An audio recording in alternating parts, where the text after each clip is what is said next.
Well, hey everyone, this is Heidi St. John. Welcome to the Heidi St. John podcast. Today I'm honored to have my friend Dr. Mark Sherwood back on the show, and we're going to answer listener questions. You guys are sending in a lot of fabulous questions. This is going to be a great interview. Stick around. I think you're going to be encouraged.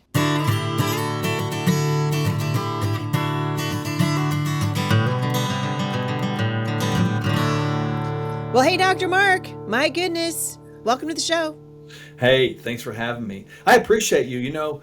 Even as soon as just yesterday, I was talking to someone that was so grateful to you for putting on these shows, and I wanted you to know how much they appreciate it. And they were all the way around the other side of the country, I believe, I think it was Florida. Wow. Yeah. I love that. Well, you know what? People are talking more about their health now than I think that they have ever talked because of COVID and all the things that the shenanigans everybody lived through. And you guys have had a really important part. You've seen the needle move, haven't you?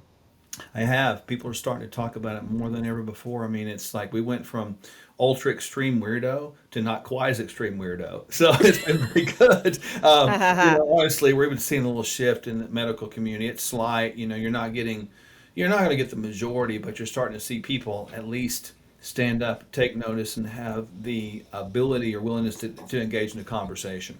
Yeah, to take back their health. At the time of this recording, I mean, you and I recorded this on election day. Yeah. And so, we still don't know what the outcome is going to be. You and I were just praying about this in the green room right before the recording. And I am hopeful that regardless of what the outcome is, I mean, you and I both know what we want. We're praying for a conservative Yeah. blowout. So it'll be interesting. The next time I see you, we'll have a lot of political talking to do. But I'm hopeful that even just RFK running and the attention he's brought to what's in our food supply and all that stuff, I hope that people really are paying attention. And I think that they are. I mean, you and I get questions all the time about the red dye in the food and things that were sort of considered to be fringe, 10 years ago, and kind of like how homeschooling used to be fringe. And now it's pretty mainstream. People are talking about it. I agree. And, RFK being put in the position he is, whether he gets in a cabinet position or not, and whether even if he is, whether it does anything or not, it's still part of the discussion. Mm-hmm. And so I'm grateful for that discussion. People have started to ask more questions. I think they realize, as we've stated on here many, many times, America's greatest failure is failure to control the border. And I'm not just talking about our physical borders, I'm talking about the borders of our hearts, our eyes, our ears, our minds, and our mouths. We've got to Mm-hmm. start controlling what comes in inside of our bodies, because if we don't, you can forget China, you can forget Russia, you can forget, the globalists, all that. We're going to destroy ourselves. And I think people are Mm-hmm. willing to have that conversation now more. And I'm very happy that we get to continue that here on the Alpha Bench podcast. Yep, me too. Let's jump right in. So, like I've said many times on my show, I'm not a doctor. I just play one on my podcast. So you're going to have to help me with some of these Yeah. pronunciations. But we got Sam in Ontario, and he's saying his question is for you, Dr. Mark. She said her husband was recently diagnosed with, what is that? I can't even, what?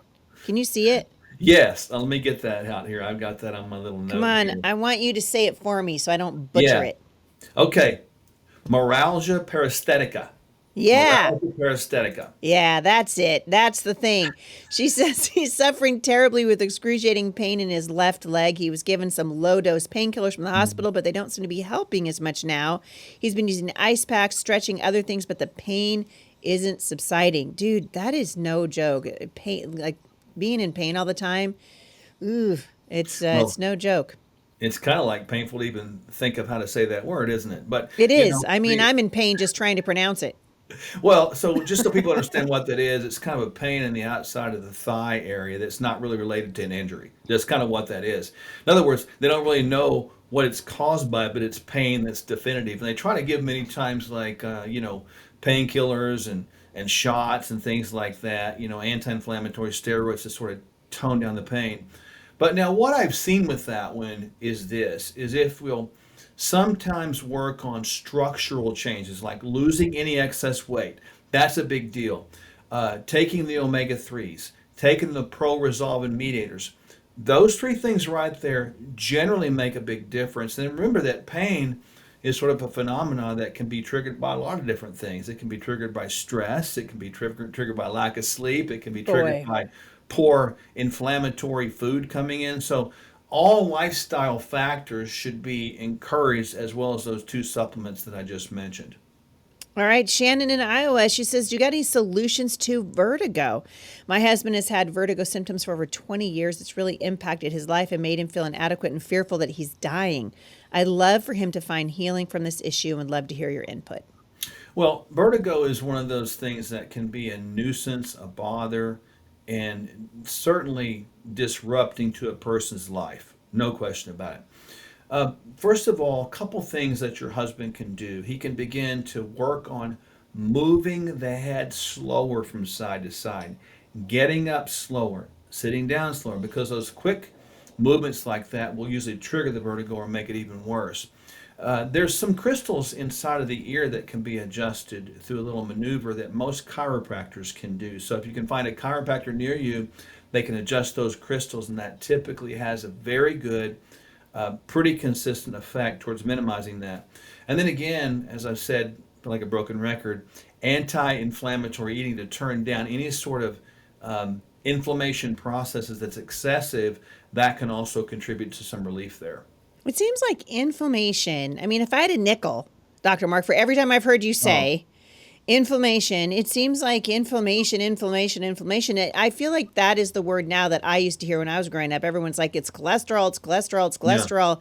And honestly, they told us to stop eating butter and stop having red meat and stop doing all those things and lower your cholesterol. As it turns out, the brain needs cholesterol to function, right? When we don't have enough cholesterol in our system, you find that you're a victim of early onset Alzheimer's and yeah. dementia and things like that. It's the real culprit is inflammation. And I'm wondering if you can talk about that for just a second, because I get this, sometimes people will talk to me when I'm out on the road, and they're talking about the podcast and, talking to me like I'm you. But like I said, I'm not a doctor. I just play one on my podcast. Talk to us about why, how this conversation changed and how you view cholesterol. Because the last time you and I were talking about that, the cholesterol topic versus the inflammation that everybody's dealing with right now. Can you frame that up and tie a little bow on it?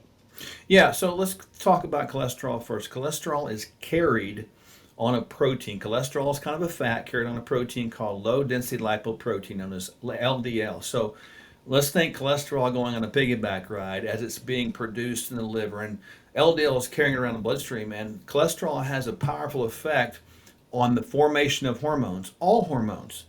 Cholesterol, vitamin D, yes, D is a hormone. All of your sex steroid hormones are formed with a backbone of cholesterol. We actually have to have cholesterol too to repair cell membranes. Not to mention, cholesterol is important for the brain. Without that, we're going to have debilitating neuroinflammation as we don't have enough cholesterol for the brain. So, cholesterol was never a bad thing. What is the connection of that with disease processes? If it gets damaged, if particles start getting small and damaged, what happens is your vascular wall gets damaged. And those small particles, just like little bitty cars, start getting off in the exit ramps and get stuck there making plaque. Well, when you get anything wrong in the system, when the body senses something's wrong, the immune system is triggered. That triggering prompts a release of these signals called inflammation. Now, inflammation is not bad. It's kind of like a fire department getting signaled to a fire. When it's given in an acute manner, the fire goes out, the fire department goes out, puts out the fire completely, totally, gets it fixed, and goes back to the firehouse, cleans their trucks, ready to go to the next one. That would be acute inflammatory response. However, what if the body had so much stuff wrong that the immune system was continuing to send out so many signals that there's a problem? It would be like the fire department getting called out to this fire. Before they get done putting out that one, they've got another one, and they never go back to the house. That is a weakening of the immune system, and that is known as chronic systemic inflammation. So that is part of every single state of disease that we know today, chronic systemic inflammation. So that's how the way to sort of delineate between those two areas. So when you say check your diet, so I mean, at the risk of of sounding like a broken record, 'cause I feel like we said this a lot, but I think people need to hear it over and over and over Yeah. again. Can you dial it down for us so it's really easy for the average person to say, I could add like these two things to my diet or take these things away? What are some really simple, basic things that people can do right now to start lowering their inflammation? So let's take it just simple, and just make it keep it simple, silly principles here, right? Um, when God made the earth, He made food.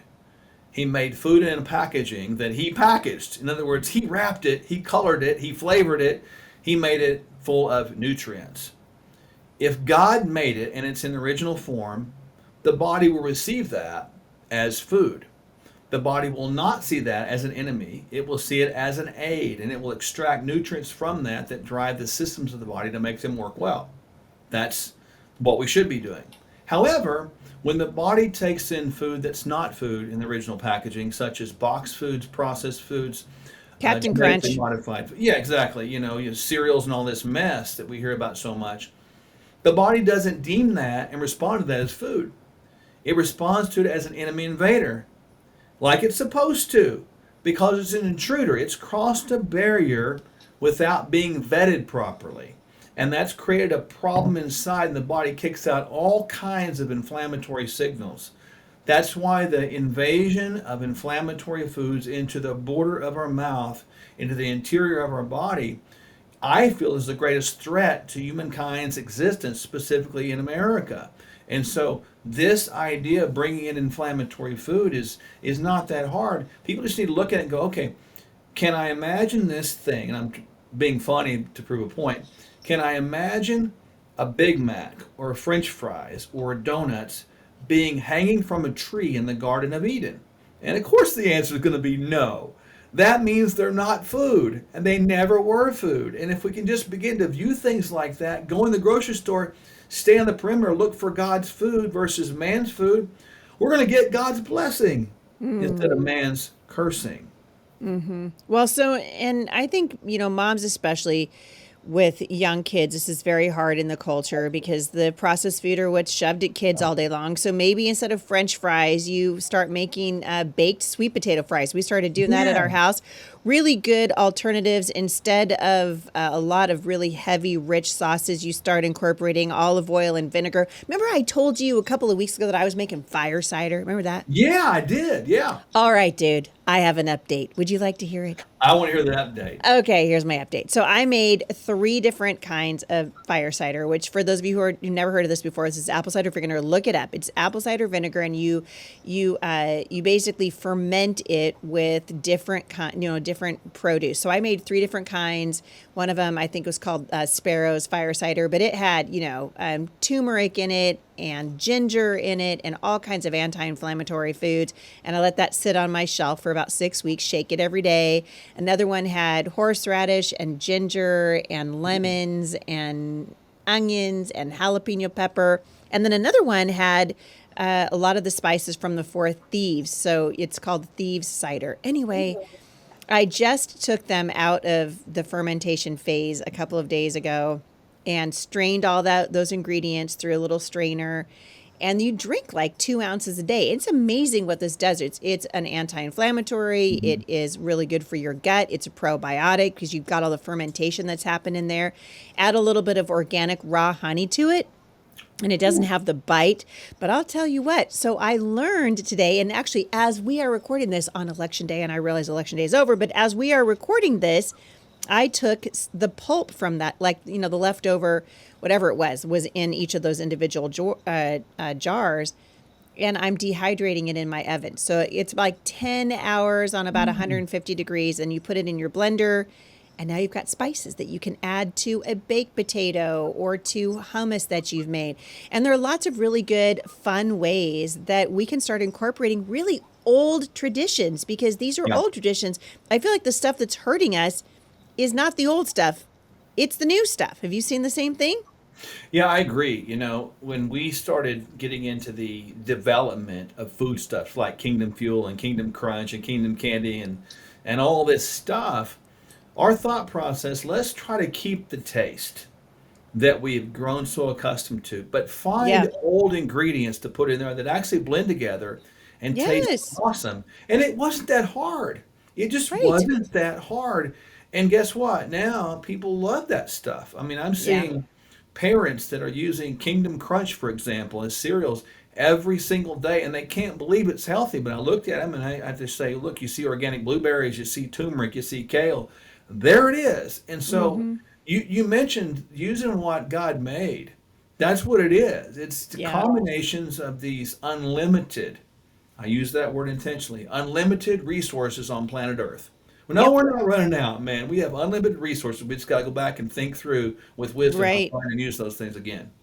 Right. Stop listening to the Mm. scaremongers on the left who are telling you that we don't have the resources are running out and we've got to Yeah. just be careful and the planet's overpopulated, blah blah blah blah blah blah. God made this world for us to live in, Yeah. and the things that we need are here. We need to take care of the earth, certainly, and that's what we want to do. But man, I just think if people can go back to real food in the packaging that God gave. You kind of got me eating sardines again. My family's laughing at me because a lot of times I'll come here to Firmly Planted with a little can of sardines, and my kids are like, "You're going to eat that?" And I'm like, "Yes, ma'am. I really love it. You should see how many omega 3s are in those things, man. It's crazy. It's I crazy." love that. That's so I awesome. know my family's laughing at me for my little sardine habit, but I found some really yummy sardines that are wild caught, and they're good for you. Oh my goodness, they're good for you.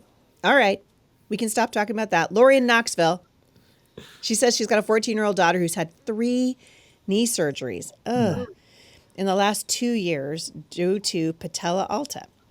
Mhm. After all the anesthesia, antibiotics, and prescription pain meds, what would you suggest she do in order to help her recover from all the meds? What should she do? What kind of supplements can she take to help her recover from the anesthesia, the antibiotics, prescription pain meds, et cetera, et cetera? Well, Lori, I tell you what, with 3 surgeries as a child that old, that young, I should say, that's highly unusual. There's probably as well some genetic components to the collagen structures that she's going to be concerned about. So I would do the following things. First of all, I would start doing heavy omega 3s like you hear us talk about. Some of those Sardines, baby. Come on. sardines every day, can of those bad boys will make the doctor go away, right? Not because of the smell of your breath, because they actually do good things in your body, right? Um, but no, use those pro-resolving mediators too. You know, those are opposite in time and day and space Well, from you the should explain that omega-3. because you've used Yeah. that word twice now in the show, and people are like, "What?" All right, so omega 3s are natural anti inflammatories. They're also good for the brain, the heart, and cell membrane health. Pro resolving mediators are signals that are produced by the body that you're bringing in when a system that has been inflamed and the problem is resolved. Like going back to our fire department analogy. If the fire department goes out and puts the fire out, they're going to send a signal back to the house and say, we're coming back with a truck, the fire's out. That would be like a pro-resolving mediator. It's a, sort of a signal that says things have been resolved, if you use kind of the form of that word. So I take the omega-3s in the morning, the pro-resolvins at night. I typically do it, really you can flip it around, but just do them opposite each other. I would also ensure that you do plenty of collagen. Now, this is one I'm going to recommend that's our own, and I say it because it's unique. It's got collagen plus silicone in it. So silica is the glue that holds collagen together. So this has got both. It's called Kingdom Collagen with a K. And that's going to be something that she should be using every single day. Now you can mix it up. It's real simple. You can put 1 scoop even in water. It will blend in the water and it will turn the water a little clear and it's tasteless and really colorless. You could put it in some tea or coffee, depending on if you like that creamery kind of feel or not. But I would do those things every single day. And with the gut health, because of the problems potentially with all the antibiotic use, I would bring in my probiotics, of course, and get that system going well inside of the GI tract. Yeah, so important. The probiotics. My goodness. I mean, you think about it. A lot of people my age and your age, we grew up on antibiotics, Right. man. And the first sign of trouble, they put you on an antibiotic, and I think it's created problems for us down the line. Anonymous in Pennsylvania. My 10-year-old son was recently diagnosed with Osgood Schlatter and has pain when playing sports. Are there any supplements I can give him to support his bone growth and speed up recovery? My brother had this when we were growing Mhm. up, and it has to do with how quickly you're growing. Is that Yeah, right? Or it explain to me, does. or maybe what do I remember that's not right? Well, it does have something to do with growth, but it's also kind of an overuse kind of thing. You can Mm-hmm. agitate the joints. You can kind of see this. It's a little knot on the below the patella on the front of the knee. You can see it kind of pop up there. They're generally temporary and they generally go away when growth spurts sort of stop themselves, but Mm-hmm. they can be really, really painful over the course of time. Follow all the things, Anonymous, in Pennsylvania we talked about just prior with the patella alta as well. Same kind of processes would be what you do. Make sure that you sort of give that knee, if it's on both, give it plenty of rest. Don't be afraid to do the ice and the heat back and forth for recovery. I'm a big believer in, using those tools God gave us with heat and ice. It will promote in acceleration and deceleration of that circulatory action of your blood, which that's where the healing begins. All right. Anonymous in Tennessee has a question for you, Dr. Mark. This person would like your thoughts on Armor Thyroid. She says she has hypothyroidism and she currently takes levothyroxine. Is that how you say that? Yes. Levothyroxine. Is that how you say it? I don't even know. I asked my doctor to be switched to a natural form of thyroid medication, and she is switching me to Armor. Thank you, Dr. Mark and Heidi, for all you do. What kind of help can you give this listener? Well, Anonymous in Tennessee, and you did very well on that. Levothyroxine, very good. Thank you so Um, much. Yes. the typical treatment people will get when they have hypothyroid. Well, let's back up. The typical kind of labs they're going to get, you're going to see an elevated TSH, which is going to indicate maybe the brain's sending too many signals to the thyroid, meaning the thyroid's underproducing. The very first thing that the doctor's going to give you is either going to be levothyroxine or Synthroid. Both of those are synthetic T4. Now, I know that doesn't mean much to people, but just hear me out just very briefly. T4 then converts to T3 in the body. These are thyroid hormones. T3 is the most metabolically active. Most clinicians don't test T3. Therefore, we're kind of chasing a shadow, if you will. And sometimes levothyroxine or Synthroid do not convert to T3 like we think they should. Therefore, many clinicians yield and opt for the desiccated porcine, which is going to be the Armour thyroid or the NP thyroid. I use both. I like both. They both work really well. They both have those synthetic or those desiccated ones have both T3 and T4 in them, and that dual therapy versus monotherapy tends to work better for patients with hypothyroidism. All right. So that's a lot of information for this person to take in. And it sounds to me, Yeah. I would just recommend you guys go back through and listen to this again on slow. All right, Yeah. just listen to it on slow. I so appreciate you guys writing in, and I know Dr. Mark does too. These are really, really great questions. Katie in Pennsylvania wants to know if you can help her with her son. He's 6. He's still wetting the bed at night quite frequently. She wants some advice on how she can help him overcome it. He's taking a kid's multivitamin, a K2 plus D3, and also magnesium supplement. Any help or advice would be greatly appreciated. Yeah, you want to, Katie, this is a big one because sometimes this can happen with children. And you don't, first of all, I don't want you to blame yourself. You're not a bad mom. Nothing's wrong with you. All right. So just know that because that you sometimes can. But what you can do is you can work on making sure that you monitor the water intake before they go to bed. That's always a big deal. Slow it down, tone it down, let them sip before they go down like that. And that sometimes can help. Also, coach them up in the sense that, the 6-year-old is going to feel probably not cool about that. Waking up in a puddle of urine is not a good thing to Right. do. And, probably not wanting to go to bed with diapers on is probably not a cool thing either. So, talk to them about how to, get up if they feel the urge in the middle of the night, go to the bathroom and it's okay. Put a nice nightlight in there. Make sure it's yellow or red and not white or blue because we don't want to disturb the sleep tone of the melatonin. Yellow or red, really important. Yep, yellow or red, not white or blue. Think fire at night, sun and sky in the day, right? We want to mimic the night. So work on them with that, and also talk to them again, reaffirm to them that you're going to work with them and do not let shame come in because that can drive the stress mechanisms and make things even worse. Man, and I think I just added this. I feel like you and I get this question, pretty regularly here at the show. Having 7 children over all these years, I've had a couple of kids that really struggle with this, and I just want to encourage mom. You're talking about a 6-year-old. I Yeah. just wouldn't overthink it. No. I really, really, really wouldn't overthink it. I've talked to moms, over the years whose kids have struggled with this into their early teens. That's when it gets really hard, and they make good nights for things like this. There's no reason why your child needs to be embarrassed anymore. When I was a kid, I had a really good friend who struggled with bedwetting, and it was a nightmare. I mean, back in the 70s, it really was a nightmare because there wasn't something like good nights or those kinds of things that are readily available now at a grocery store or Walmart. And so I would just remind you, do not shame your child. Doesn't sound like you're doing that, but never, never, never shame a child for this. And I would say, I mean, Dr. Mark, you can tell me if you think I'm wrong, but I feel like 99.9% of the time these kids outgrow it.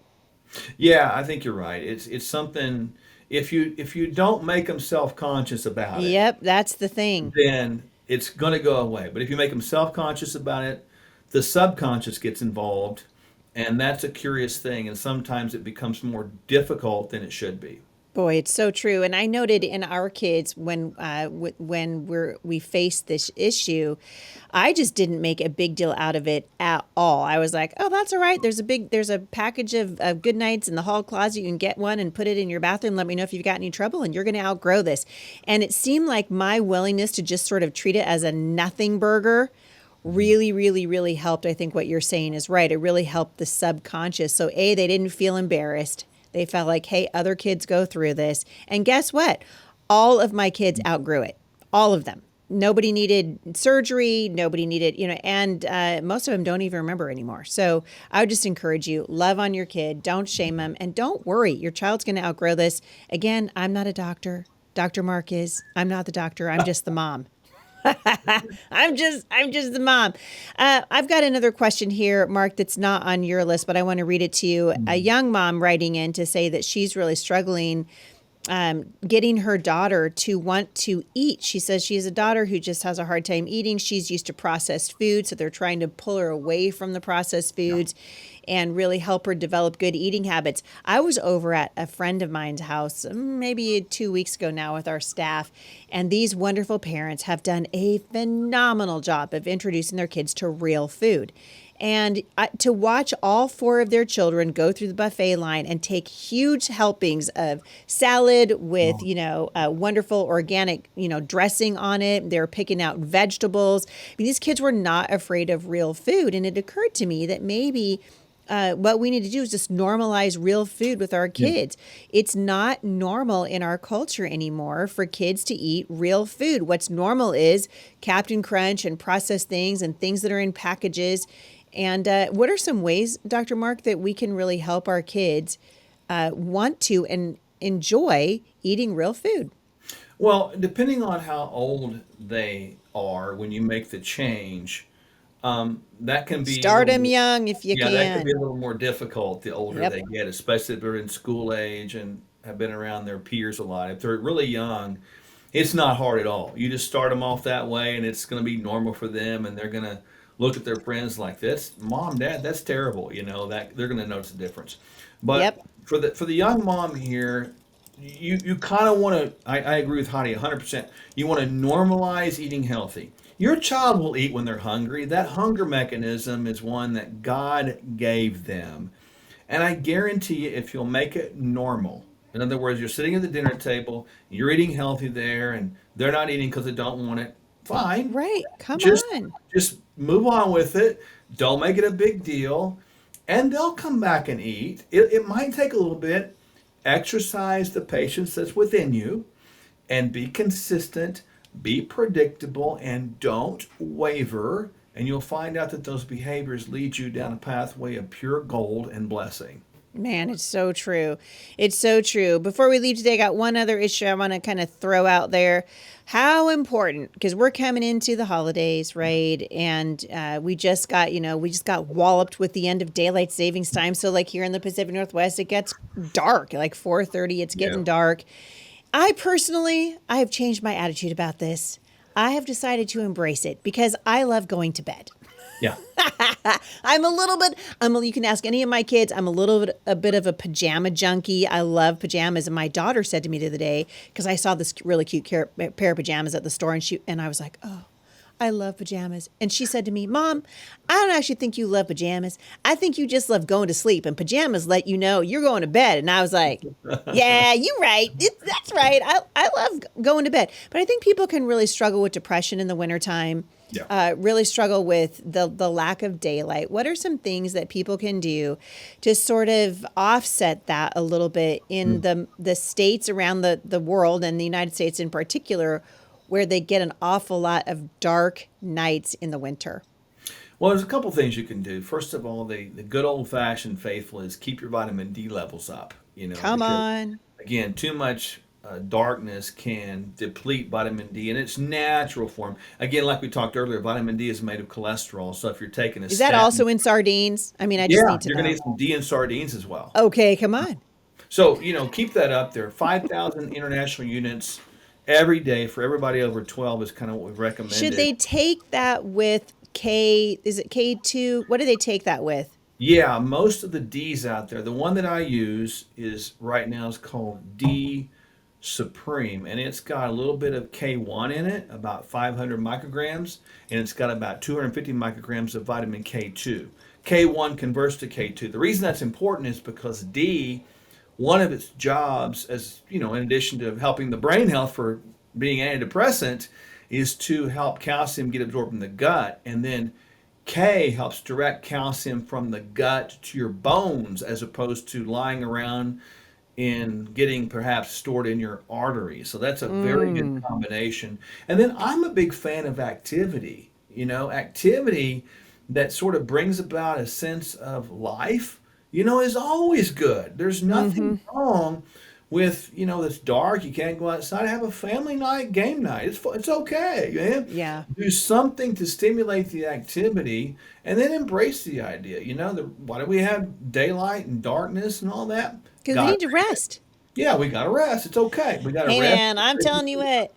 The other night, Heidi St. John, 8:30 p.m. Man, Heidi St. John is wheels up. I'm I going to love bed. it, man. Just Little nap my time for bed. The eagle has landed. The eagle has landed. Heidi's going to bed. My kids were laughing at me, and I was like, "Listen, Linda, it's time for bed." I've gotten to where I just embrace it. I love your idea of a game night with kids. Yeah. You and I have had this conversation a little bit over the last couple of months, but my audience knows, I've got one child left at home who's still school age, and she's going to be 14 in Oh, December. And I'll tell you, like I'm kind of tired of I've been homeschooling now for 27 years. I'm just kind of tired of the whole thing. Part of me just wants to go home at night and just have a little peace and quiet. And I've got this little 14-year-old who's bubbly and wants to make cookies and wants to play games and blah, blah, blah, blah, blah. And I'll tell you, the Lord's been really encouraging me about how precious the time is. Anyone can start strong. It's very hard to finish strong. And God would have us finish strong. And so I totally agree. You said that and it just resonated with me. You guys, I mean, come on, play games with your kids. Plan a game night with your kids. I sat Sailor down the other day and I was like, what are some fun things you want to do this holiday season? She wants to have a cookie baking day with her friends. And so we put it on the calendar. Those are things that you can look forward to, that your kids can look forward to, the memories that you make. It increases their bond between the parent and the child. And yeah. also it does exactly what you're suggesting, which is keeps the activity level up, something to look forward to. Even if it's just something that you do every couple of weeks, put things on the calendar that your kids have to look forward to and you have to look forward to. And I think it helps the winter months go by faster as well. Yeah, I couldn't agree more. Things that you have that are staring at you that are 3 days away, 4 days away, 5 days away, it sort of motivates you to keep Yeah. pushing, and it always gives you that little light out there to keep your eye on. Yep, I totally agree. Dr. Mark Sherwood, you are a national treasure. Thank you so much for coming on the show today. It's always such a delight to have you. People want to find out more information about you or find out how they can get, Kingdom Crunch and all the good things. How do they do that? They go to sherwood.tv/Heidi, and all the things are there. And again, we're here to bless people. And so, to be a resource so they can have a great life. Yeah, I love it. And you've certainly been an encouragement to me. Dr. Mark mentioned vitamin D Supreme. I'll link back to that in the show notes today. I found it online. And this is the one you're talking about, 5,000 international units with 2,000 mcg vitamin K. Yep. As a MK4 for bone health, heart health, and immune support. You guys, great thing to start doing, especially in the winter months. So, Dr. Mark Sherwood, thank you for coming on the show. I just appreciate you, and I know my listeners love it as well. I'm grateful. Thank you so much. If you guys would like Dr. Mark Sherwood to answer your question, the way that you do that is just go to HeidiSt.com/mailbox Monday, and you will see a place where you can submit your questions to Dr. Mark. I hope it blesses and encourages you. We want you guys to live a life that is healthy and whole, and part of that is learning how to take care of your body. So I so appreciate Dr. Mark coming on, and we appreciate your questions. Keep them coming, and I'll see you right back here again at the intersection of faith